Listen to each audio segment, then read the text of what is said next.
I chose to do my presentation on police corruption since this is what the news media seems to display so much, and because it also has a lot to do with the legal aspects of policing.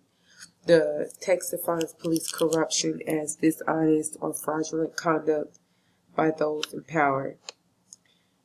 Corruption not only happens in police departments, but in correctional facilities as well, even though it's not broadcasted as much. This corruption can be in the form of extortion, bribery, theft, perjury, internal payoff, ticket fixing, and framing of others. Ticket fixing would be, for example, not writing a ticket to a co-worker's family member or letting a judge go off without getting a ticket. Extortion and bribery somewhat go hand in hand with one another. If you pay me X amount of money, then I'll overlook this crime that you committed, which would be an example of that. To prevent this, agencies go through various measures to ensure that they're hiring ethical individuals. And some of these measures are background checks, polygraph tests, psychological exams, various medical exams, credit checks, which would be a few of the prevention measures that they take new hires through. Having a strong leadership in this type of environment is also extremely important. If you have a weak leadership that allows mediocrity to exist within an organization, sometimes it can remain instead of inspiring others to do better, which is setting the tone for misconduct.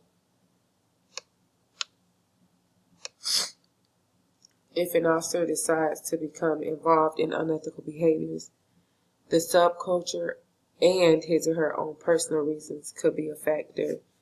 A subculture is defined as a group of individuals who generally share the same attitudes, perceptions, assumptions, values, beliefs, ways of living, and traditions. And the reason why this subculture is so tightly woven together is because most of these officers spend more time at work than they do at home with their families, working 12-hour shifts and then having to do mandatory overtime, which is a 16-hour day, which means majority of the day has been spent at work and not at home with family members. Ethical supervisors are also an extremely important factor.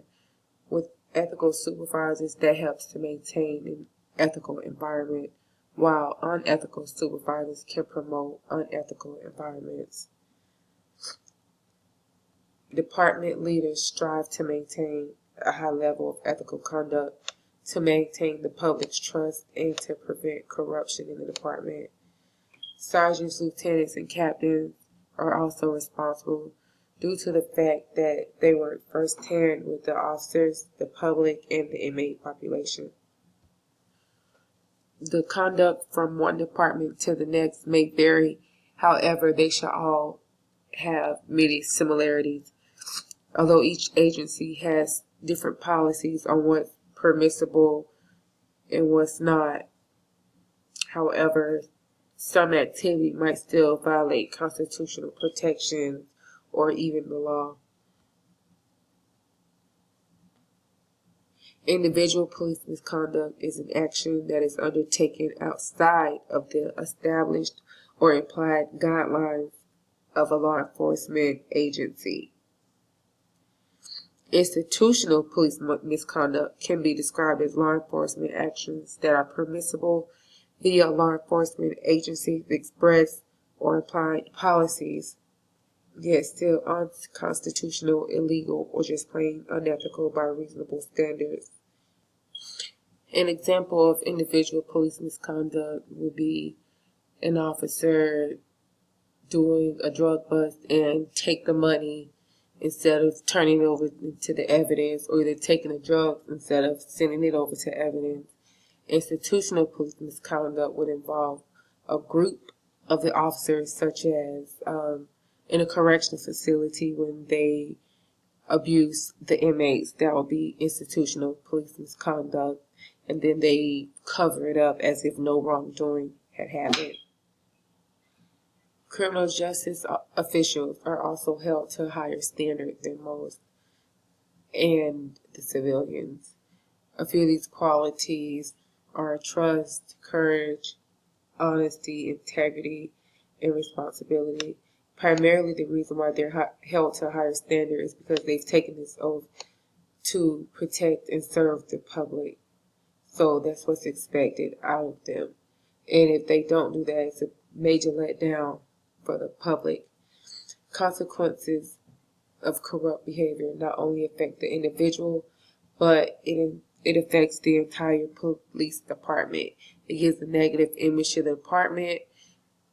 It makes the public feel negatively about the department. Deterrences of misconduct includes being terminated, suspended, counseled, and distrust amongst colleagues.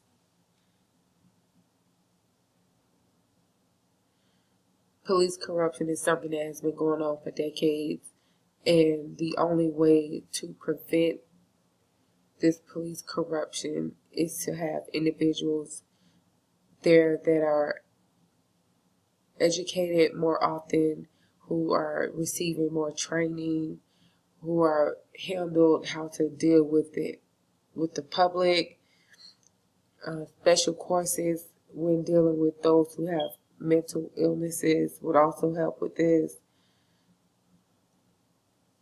And, of course, the consequences that they have to pay for being corrupt. A strong leadership is also essential to prevent corruption in this type of departmental agency.